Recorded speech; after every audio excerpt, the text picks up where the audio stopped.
नमस्कार, जय हिंद, वंदे मातरम। मैं आपका अपना हितेश वी परमार फिर से स्वागत करता हूं मेरे प्यारे से YouTube channel Hitesh V Parmar पर। तो आपका चैप्टर 11 का चल रहा था सेल कोशिका जीवन की मूलभूत इकाई। इस चैप्टर के लगभग 4 से 5 लेक्चर हो चुके हैं, ये छठा लेक्चर है। इसमें हमने विभिन्न चीजें पढ़ी थी, जैसे कोशिका होती क्या है अर्थात सेल क्या है, सेल थ्योरी क्या है। उसके बाद हमने यूकैरियोट प्रोकैरियोट में डिफरेंस पढ़ा, फिर हमने प्लांट सेल और एनिमल सेल में डिफरेंस पढ़ा। उसके बाद हमने कुछ सेल ऑर्गेनल्स पढ़ लिए थे, जैसे सेल वॉल। तो सेल वॉल तो पूरी हो गई थी और उसके बाद आई थी सेल मेम्ब्रेन। तो सेल मेम्ब्रेन लगभग आधी बहुत करा दी थी और आधी मैं आज करवा रहा हूँ। तो चलिए, तो देखिए बोर्ड की ओर, बोर्ड पे लिखा है सेल मेम्ब्रेन। ठीक है, तो सेल मेम्ब्रेन कैसी होती है, क्या उसका नेचर होता है, किस प्रकार की उसकी प्रकृति होती है, इस बेसिस पे मतलब अलग अलग वैज्ञानिक अलग अलग बातें कर रहे थे। वो कुछ कह रहे थे कि मतलब ठोस प्रकृति की होती है, कुछ कह रहे थे अर्धतरलीय प्रकृति की होती है। तो कुछ वैज्ञानिकों की बातें मानी गई, कुछ वैज्ञानिक जैसे कुछ कह रहे थे कि द्रव में तैरती हुई होती है, ऐसी होती है। तो अब किस वैज्ञानिक की ज्यादा स्पष्ट बात थी? एक वैज्ञानिक थे सिंगर एंड निकोलसन, दो वैज्ञानिक इनकी जो थ्योरी है तरल मोज़ेक सिद्धांत, वो सबसे सर्वमान्य माना गया। चलिए, तो आते हैं सेल मेम्ब्रेन। तो कल बताया था कि सेल मेम्ब्रेन क्या है। यदि जिन जीवों में कोशिका भित्ति है तो उनके सबसे बाहरी आवरण क्या होगी? कोशिका। और जिन जीवों में कोशिका भित्ति नहीं है, जैसे मनुष्य, तो इनमें कोशिका भित्ति नहीं, तो इनकी आउटर मोस्ट लेयर, बाहरी लेयर क्या होगी? सेल मेम्ब्रेन या कोशिका झिल्ली। ठीक है, कोशिका झिल्ली, जीव द्रव्य झिल्ली, बहुत सारे नाम है इसके, प्लाज्मा कला। ठीक है, तो चलिए अब आते हैं इसके किस प्रकार के बने होती है, क्या संगठन होता है इसका। चलिए, तो मॉडल का क्या नाम है? तरल मोज़ेक मॉडल। दूसरा इसका नाम क्या है? Sandwich model. सैंडविच तो खाया होगा, ब्रेड फिर मसाला और नीचे फिर ब्रेड, तो उसको बोलते हैं सैंडविच। तो बीच में मसाला, ऊपर ब्रेड, नीचे ब्रेड। तो ब्रेड के ऊपर फॉस्फोलिपिड की क्या होती है? बाइलेयर, द्विपरत। हिंदी माध्यम के लिए द्विपरत और अंग्रेजी माध्यम के लिए बाइलेयर। किसकी बाइलेयर? किसकी बाइलेयर होगी ना? तो बाइलेयर किसकी? फॉस्फोलिपिड। फॉस्फोलिपिड एक टाइप ऑफ लिपिड है। ठीक है, लिपिड बहुत अलग अलग प्रकार के होते हैं, उसमें से एक टाइप का है फॉस्फोलिपिड। अब साइंटिस्ट कौन थे? Scientist Singer and Nicolson. क्या दिया? तरल मोज़ेक मॉडल। ठीक है, क्या दिया? तरल मोज़ेक मॉडल। ये क्या समझाता है? ये समझाता है कि सेल मेम्ब्रेन की प्रकृति कैसी होगी, कोशिका झिल्ली की प्रकृति या फिर नेचर कैसा होगा, कौन सा मॉडल समझाता है? बहुत सारे वैज्ञानिक आए, बहुत सारे मॉडल दिए गए, पर सर्वमान्य मॉडल किसको माना जाता है? सिंगर और निकोलसन का मॉडल, जो 1972 में आया। और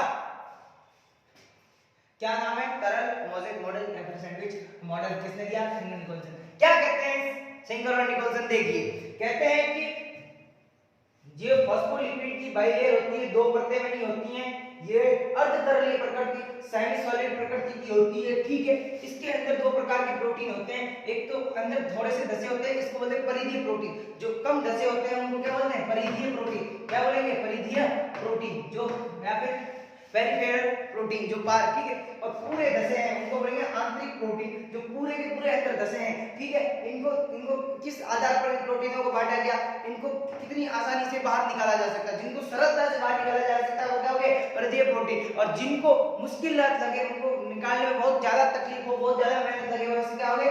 आंतरिक प्रोटीन। क्या हो गए? आंतरिक प्रोटीन। तो प्रोटीन किस बेसिस पे, उनको किस आकार से, किस तरीके से बाहर निकाला जा रहा है। ठीक है, और बाइलेयर। अब इसमें मैंने कल फिर बताया था, आज फिर से बता रहा हूं कि एक तो होता है जल विरागी सीरा और एक होता है जल रागी। जल विरागी और दूसरा क्या होता है? जल रागी। क्या होता है पीछे वाला? जल रागी। तो विरागी hydrophilic and hydrophobic. Hydrophilic, hydrophobic, phobic. ठीक है, हाइड्रोफोबिक एंड ये क्या हो गया? हाइड्रोफिलिक। अभी समझाता, रुको। ठीक है, क्या होता है कि जैसे आप कभी आपके हाथ पर, मान लीजिए सर पे से आपके यहाँ पर पानी की बूंद गिरी, क्या शरीर के अंदर गई? नहीं सर, नहीं गई। इसका मतलब क्या वो नीचे गिरी? नहीं सर, वहां रुकी रही, यहाँ गिरी, तो मतलब अंदर नहीं गई। तो मतलब अंदर नहीं जाने दे तो बाहर सीधा क्या हो गया? जल विरागी, हाइड्रोफोबिक। क्या पानी को गिराने दे? नहीं। बट नीचे नहीं गिरी, मतलब कोई अंदर से फोर्स लग रहा था, क्या था? जल रागी। तो अंदर का सिरा जल रागी और बाहर का सिरा जल विरागी। अंदर का सिरा क्या होगा? अंदर का सिरा क्या होगा? अंदर का सिरा होगा जल रागी और बाहर का सिरा जल विरागी। प्रोटीन होते हैं इसमें बहुत सारे, जैसे कोलेस्ट्रॉल भी हो सकता है। ठीक है, कोलेस्ट्रॉल भी हो सकता है, है, राइबोसोम्स भी हो सकते हैं, शुगर्स भी हो सकती हैं, जैसे इस पे जुड़ी हुई शुगर्स भी हो सकती हैं, ठीक है। बहुत सारे अलग अलग प्रकार के कंपोजिशन हो सकते हैं, ठीक है। आ रहा है समझ में? सही बात है। अब आते हैं सेल मेम्ब्रेन के कार्य, ठीक है। सेल मेम्ब्रेन के कार्य, सेल मेम्ब्रेन देखिए इधर आइए, मैंने क्या बोला है, आउटर मोस्ट कवरिंग है, क्या है, आउटर मोस्ट कवरिंग। तो जो सेल मेम्ब्रेन के अंदर जो लिक्विड पाया जाता है उसको बोलते हैं साइटोप्लाज्म। क्या बोलते हैं, साइटोप्लाज्म। तो साइटोप्लाज्म को एक्सटर्नल एनवायरमेंटल, कौन सा, एक्सटर्नल एनवायरमेंट से क्या करेगी, अलग करेगी कि नहीं करेगी, जी सर करेगी। तो एक काम तो क्या हो गया, साइटोसोल, क्या, साइटोसोल को क्या करना, एक्सटर्नल एनवायरमेंट से अलग करना, ठीक है।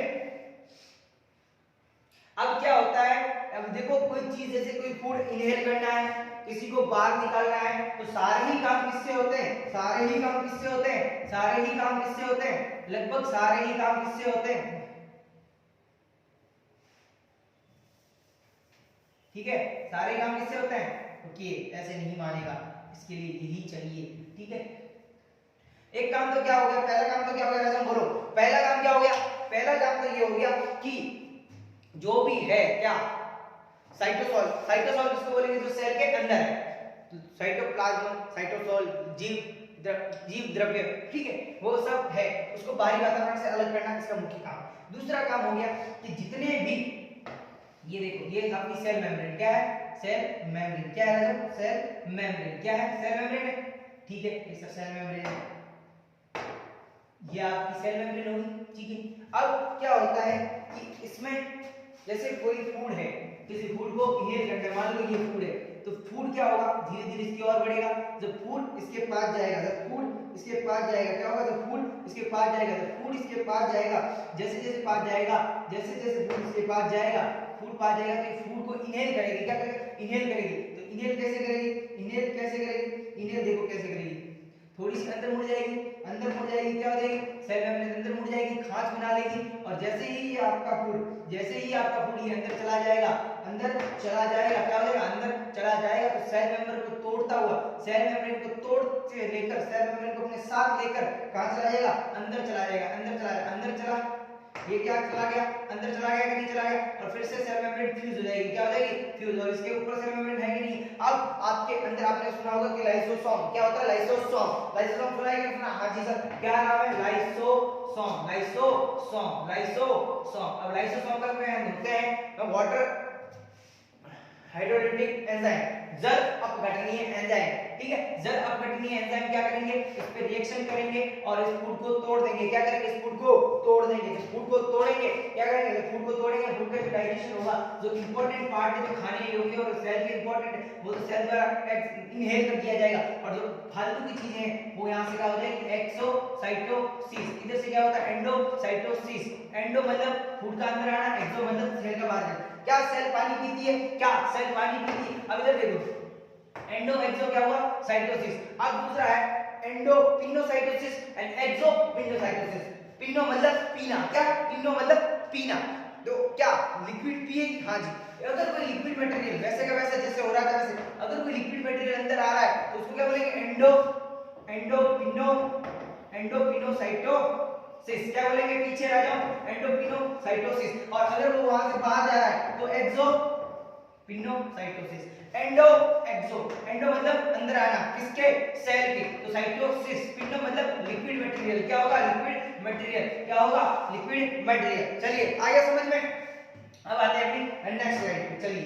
तो अब देखिए ये काम हो गया, और कोशिका ट्रांसफर का काम कर, आपने सुना होगा कि मनुष्य में A blood group, B blood group, AB blood group और O ब्लड ग्रुप, ये विभिन्न प्रकार का ब्लड ग्रुप होता है। ये कैसे होता है, ये जो सेल मेम्ब्रेन है इसके ऊपर अलग अलग प्रकार की एंटीजन्स पाए जाते हैं, जो एंटीजन ही निर्धारित करते हैं कि आपका कौन सा ब्लड ग्रुप होगा। एंटीजन ही निर्धारित, अगर A एंटीजन है तो A blood group, B antigen है तो B और AB है तो, और अगर एंटीजन है ही नहीं तो 0 या फिर O blood group. Antigen A है तो A blood group, antigen B है तो B blood group, antigen AB है तो AB ग्रुप। क्या एक में ही तीनों होंगे, नहीं सर, अलग अलग।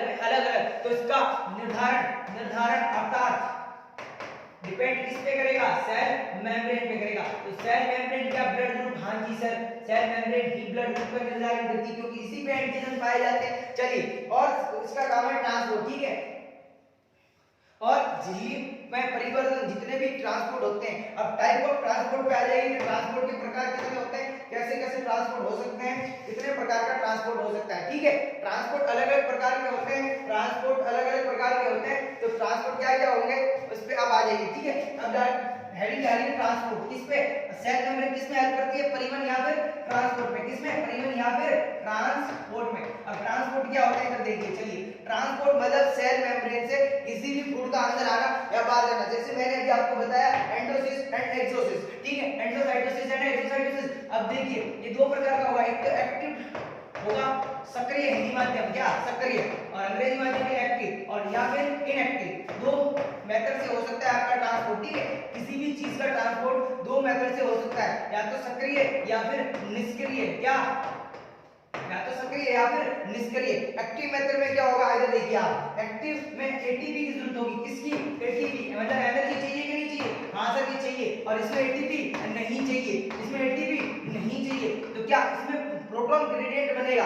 प्रोटॉन ग्रेडियंट एक प्रकार की प्रवणता होती है, मतलब उच्च दाब से निम्न दाब की ओर, उच्च दाब से निम्न दाब की ओर, ठीक है। तो देखो अब पहले आ जाइए, अपन पढ़ते हैं निष्क्रिय, inactive transport, inactive transport, inactive, चलिए ये खराब हो गया,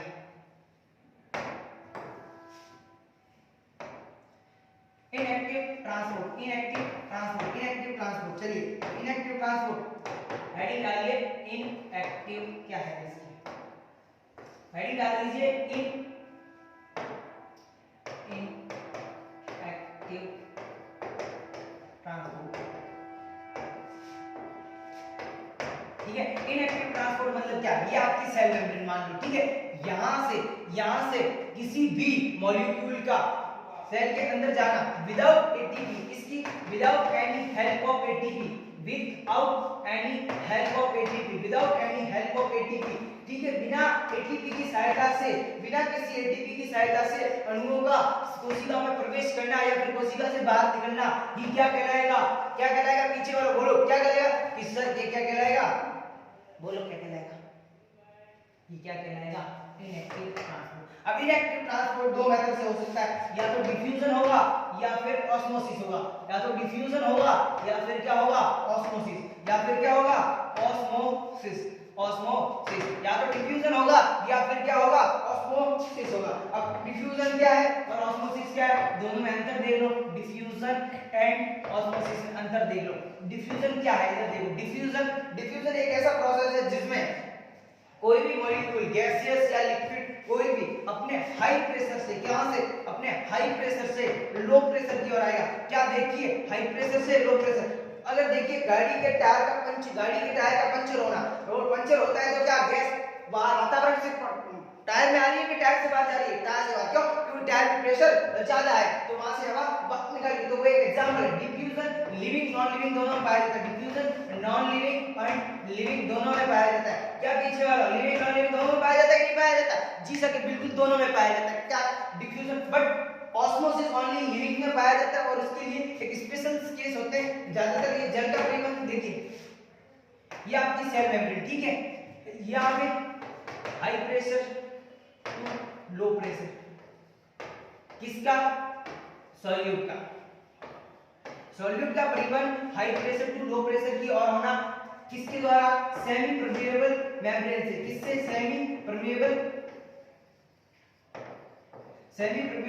मेम्ब्रेन से किसका ट्रांसफर, किसका, सॉल्यूट का, ठीक है। अगर वाटर आप लिख रहे हो, सॉल्यूट और सॉल्वेंट होगा वाटर, तो वाटर उल्टा हो जाएगा, वाटर होगा लो प्रेशर से हाई प्रेशर की ओर किसका फ्लो होना, वाटर का। अब वाटर की बात करते हो, वाटर के लिए इक्विटी हो जाएगी डेफिनेशन, वाटर में होगा कि लो प्रेशर से हाई प्रेशर की ओर वाटर का flow bye semi permeable membrane, ठीक है। सेमी परमेएबल मतलब सेलेक्टिव प्रकार की है, मतलब सभी के लिए परमेएबल नहीं है, सेमी परमेएबल, उन चीजों को रोक देगी और उन चीजों को जाने देगी, मतलब सेलेक्टिव है कि नहीं है, तो सेलेक्टिव प्रकार की सेल मेम्ब्रेन है, ठीक है। आ रहा समझ में, चलिए तो एक्टिव इनएक्टिव ट्रांसपोर्ट हो गया। अब आते हैं एक्टिव ट्रांसपोर्ट पे, ठीक है। एक्टिव ट्रांसपोर्ट से डेफिनेशन लिख लीजिए और एग्जाम्पल बता दीजिए। चलिए हेडिंग डालिए एक्टिव ट्रांसपोर्ट। क्या हेडिंग डालोगे? Active transport. क्या? Active transport. अब एक्टिव ट्रांसपोर्ट क्या है? इधर देखो फटाफट देखो एक्टिव ट्रांसपोर्ट क्या है। एक्टिव ट्रांसपोर्ट में क्या होगा? इधर देखो एक्टिव ट्रांसपोर्ट मींस मतलब क्या, इसमें एटीपी चाहिए कि नहीं चाहिए? जी सर चाहिए। अब एटीपी कहाँ चाहिए होगी? जब हाई प्रेशर से लो प्रेशर, तो इसमें नेचर फेवर करता है, नेचर साथ देता है कि अगर कोई चीज हाई प्रेशर मतलब ऊपर से कोई चीज नीचे फेंकोगे तो उसमें प्रकृति क्या देगी? साथ देगी, हाँ कि चल सकता है। जब टायर पंचर होगा तो टायर टायर से हवा बाहर निकल जाएगी, इसमें प्रकृति आपका फेवर करेगी, साथ देगी। बट उल्टा करना है कि आपको हवा टायर में डालके तो आपको अपनी एनर्जी देनी पड़ेगी, पंप करना पड़ेगा, तो हवा देनी पड़ेगी, पंप देना पड़ेगा, पंप करना पड़ेगा कि नहीं करना पड़ेगा? तो जी सर पंप करना पड़ेगा। तो पंप करने के लिए हमें क्या चाहिए होगी? एनर्जी। तो इसमें क्या रिक्वायर्ड होती है? एटीपी। किसकी जरूरत होती है? एटीपी। तो मेम्ब्रेन में एटीपी की सहायता से मॉलिक्यूल का लो प्रेशर से हाई प्रेशर, लो प्रेशर से हाई प्रेशर की ओर मूव करना, लो प्रेशर से हाई प्रेशर की ओर मूव करना ही क्या कहलाएगा? Active transport. इसमें किसकी आवश्यकता होती है? एटीपी की। Example sodium and potassium pump, sodium plus and potassium plus pump. ठीक है, पंप मैंने बताया पंप में क्या एनर्जी लगती है कि नहीं लगती? जी सर। क्या टायर फट गया, उसमें टायर पंचर हो गया, उससे हवा निकल गई, अब हवा भरनी तो अपने आप भरेगी कि पंप करोगे? तो पंप करोगे। तो जहां पंप आ गया मतलब एक्टिव ट्रांसपोर्ट का एग्जांपल। ठीक है, एंड सोडियम एंड पोटेशियम बहुत सारे आपका जब बॉटनी पढ़ोगे, बॉटनी में प्लांट फिजियोलॉजी पढ़ोगे, उसमें 15वां या 16वां चैप्टर है ट्रांसपोर्ट इन प्लांट्स, तो वहां पे आपको ये पंप और वो बहुत अच्छे मेथड से समझाएगा। ठीक है, अब आपका लगभग खत्म हो गया। क्या होगी? सेल मेम्ब्रेन खत्म हो गई। अब सेल मेम्ब्रेन के वर्क आपको बता देते हैं। सेल मेम्ब्रेन के वर्क बता दिए, ठीक है, ट्रांसपोर्ट बता दिया। ठीक है, बहुत बढ़िया। चलिए अब आ जाइए, देखिए क्या होता है। एक सिस्टम है GERN, girl system, GERN system. क्या है ना, आपकी सेल के ऑर्गेनल्स मिलकर एक सिस्टम बनाते हैं, उसको बोलते हैं गर्ल सिस्टम। क्या बोलते हैं? Girl system. क्या बोलते हैं? पीछे वाला गर्ल सिस्टम। ठीक है, इसमें कौन कौन से भाग लेते हैं वो देख लीजिएगा। ठीक है, G for Golgi body, ER और लाइसोसोम। ठीक है, देखिए G for Golgi body, G for Golgi body, ER तो समझते हैं, एंड LN लाइसोसोम, और प्लस एक और होगा, देखिए G for Golgi body, Golgi काय, किसने खोजी थी? कैमिलो गोल्जी, गोल्जी बॉडी या फिर गोल्जी काय। ठीक है, दूसरा ER endoplasmic reticulum, plasmic reticulum. क्या होगा? Endoplasmic reticulum. क्या होगा? Endoplasmic reticulum, endoplasmic reticulum. ठीक है, एंडोप्लाज्मिक रेटिकुलम। और तीसरा क्या? Lysosome, lysosome. ये आपस में मिलकर एक तंत्र बनाते हैं। किस प्रकार ये काम करता है? लाइसोसोम। और आर इसके बाद वैक्यूल, वैक्यूल। ठीक है, एक वैक्यूल भी होता है। वैक्यूल रिक्ति का हिंदी माध्यम रसधानी, बहुत सारे नाम है या फिर वैक्यूल। ठीक है, या तो वैक्यूल बोलो, रिक्तिका बोलो, लाइसोसोम बोलो, एंडोप्लाज्मिक रेटिकुलम बोलो। ठीक है, गोल्जी बॉडी। अब क्या होता है इधर देखो, अब होता क्या है इस सिस्टम में? होता क्या है देखो, जी गर्ल आर गर्ल सिस्टम में होता क्या है इधर देखो। ठीक है, क्या होता है इधर देखो, क्या होता है इधर देखो। ठीक है, क्या होता है इधर देखो। ठीक है, इधर देखो क्या होता है। ठीक है, इधर देखो क्या होता है। इस प्रकार की आपकी कोई, ठीक है, इस प्रकार का आपका क्या होता है? ये है गोल्जी बॉडी। क्या है? Golgi body. क्या है? Golgi body. इसका नीचे वाला भाग क्या कहलाएगा? नीचे वाला भाग क्या कहलाएगा? सिस भाग। ये क्या कहलाएगा? सिस। और ऊपर वाला ट्रांस, एंड ये बीच वाला मध्य भाग। ठीक है, मध्य भाग। ठीक है, मध्य भाग। ठीक है, क्या होगा? ठीक है, क्या होगा इधर देखो, इससे क्या होगा इधर देखो, क्या होगा? एक सेकंड। ठीक है,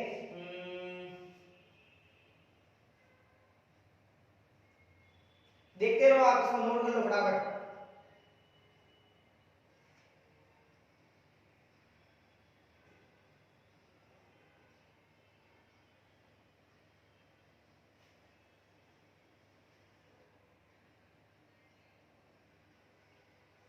देखिए ये भाग केंद्र के सतह में होता है, इतना याद रखिएगा, शीर्ष भाग केंद्र के सतह में होता है।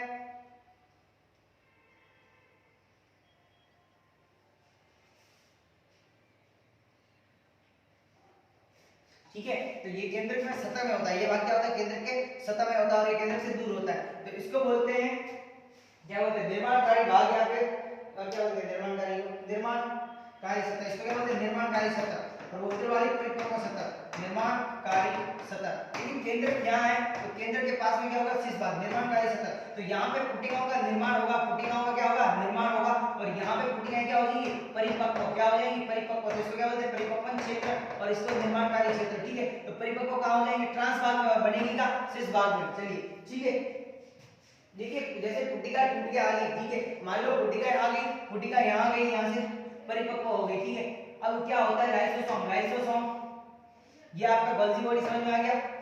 ठीक है, गोल्जी बॉडी का मेन काम क्या है, प्रोटीन फॉर्मेशन। क्या नाम है, प्रोटीन और ग्लाइकोप्रोटीन बनाना। ठीक है,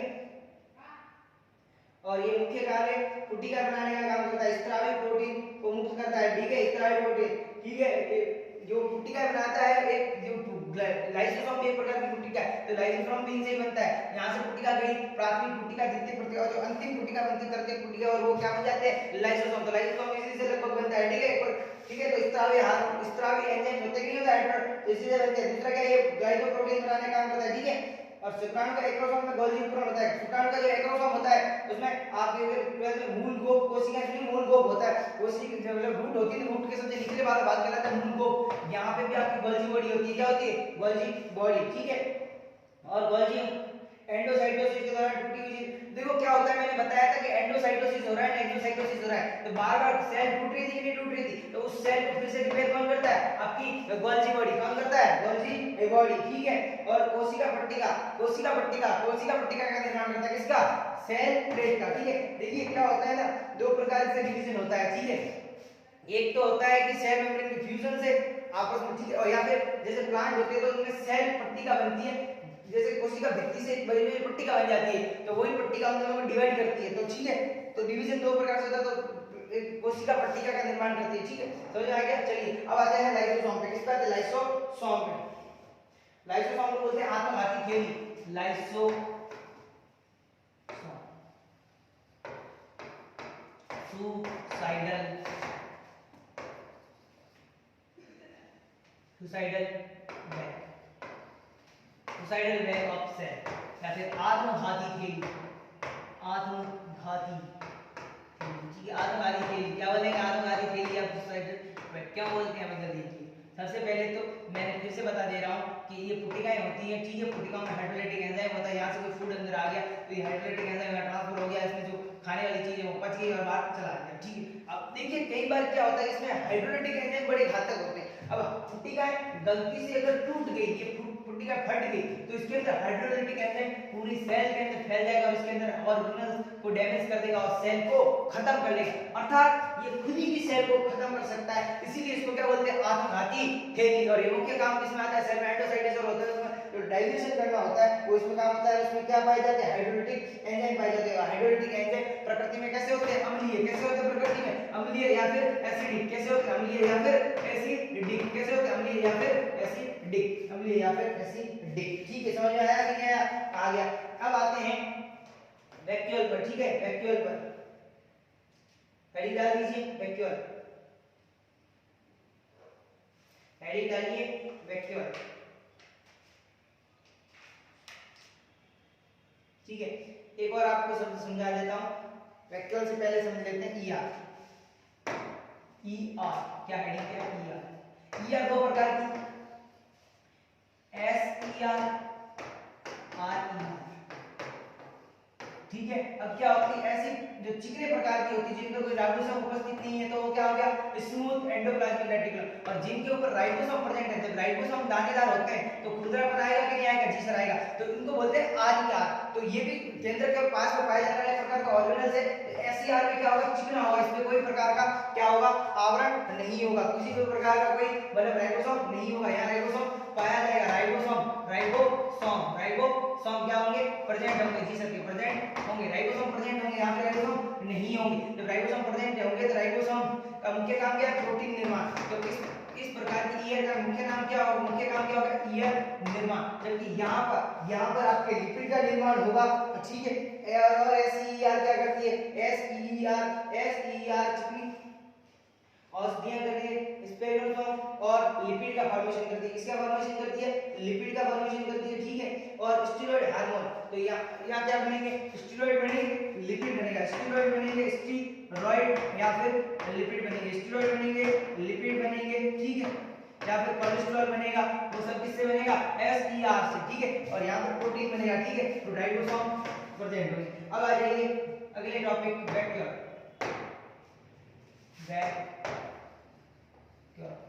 हिंदी माध्यम राजधानी या फिर रिक्तिका।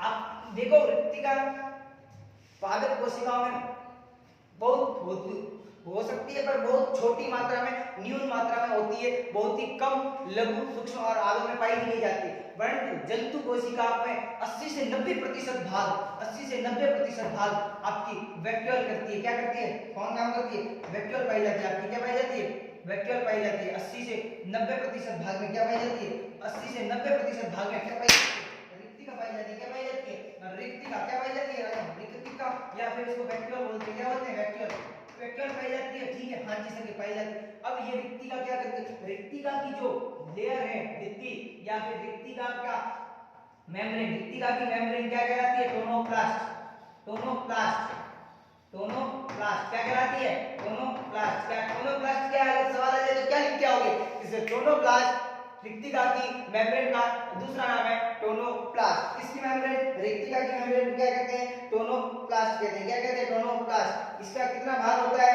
ये होता है कितना, 90%, ठीक है। इसमें क्या पाया जाता है, कोशिका द्रव्य पाया जाता है, ठीक है, ठीक है, जल, रस, औषधि पदार्थ, अन्य पदार्थ पाया जाता है। इसमें देखिए सेब पाया जाता है, सेब मतलब जूस, रस, ठीक है, या फिर जल, या फिर कोई द्रव, या फिर क्या पाया जाता है, उत्सर्जी पदार्थ पाए जाते हैं, ठीक है, उत्सर्जी पदार्थ। और टोनोप्लास्ट को क्या है, आपको पता ही है, टोनोप्लास्ट क्या है, लिख के आ जाना, ठीक है। और क्या कहते हैं, और क्या कहते हैं रिक्तिका के बारे में, ठीक है। देखिए टोनोप्लास्ट अनेक आयनों और अन्य पदार्थ परिवहनों के साथ, देखिए कई सारे आयन रहते हैं और कई सारे परिवहन के माध्यम होते हैं, उनके लिए सुसाध्य माध्यम बनाती है। कौन बनाती है, आपकी टोनोप्लास्ट। क्या बनाती है, सुसाध्य माध्यम परिवहन के लिए क्या बनाती है, सुसाध्य माध्यम। क्या बनाती है, सुसाध्य माध्यम। तो इसका नाम क्या है, टोनोप्लास्ट, ठीक है, सुसाध्य बनाती है। और इसके लिए सांद्रता कोशिका द्रव्य अपेक्षा, देखिए कोशिका द्रव्य की तुलना में यहाँ कोशिका द्रव्य में जो द्रव पाया जा रहा है और यहाँ द्रव पाया जा रहा है, तो सांद्रता किसकी ज्यादा होगी, कोशिका द्रव्य वाले की तुलना में। जो रिक्तिका में द्रव है, जो रिक्तिका में द्रव है उसकी क्या होगी, सांद्रता ज्यादा होगी, सांद्रता ज्यादा होगी रिक्तिका की तुलना में, रिक्तिका में सांद्रता ज्यादा होगी कोशिका द्रव्य की तुलना में, ठीक है। आया समझ में, हाँ कहना। चलिए तो एक बात करते हैं आपके लिए, अच्छा लगे तो लाइक कीजिए, सब्सक्राइब कीजिए, शेयर कीजिए, ठीक है। अब मुद्दे की बात पे आते हैं कि बहुत ही जल्द फिजिक्स की क्लासें भी शुरू कर दी जाएंगी। आज से इसी हफ्ते, अगला हफ्ता जो मंडे जा रहा है उसके भीतर आपका पहला लेक्चर जल्द से जल्द अपलोड करने की कोशिश की जाएगी। शायद 11 का ग्रेविटेशन शुरू किया जाएगा, कोशिश तो यही रहेगी, क्योंकि उस चैप्टर से सब सिमिलर है, पहले भी पढ़ के आ चुके। बाकी लगभग आपकी 12th चल रही है एवोल्यूशन, वो भी अभी रेगुलर हो जाएंगे। एक बार ये खत्म हो जाए, आप मेरा मानना है कि 11 का सेल खत्म हो जाए तो फिर 12th के एवोल्यूशन को खत्म कर दें, और साथ में फिजिक्स। तो 3 टॉपिक चलेंगे अपने, पहला चलेगा 12th का एवोल्यूशन, दूसरा चलेगा सेल और तीसरा चलेगा ग्रेविटेशन। चलिए, जय हिंद, वंदे मातरम।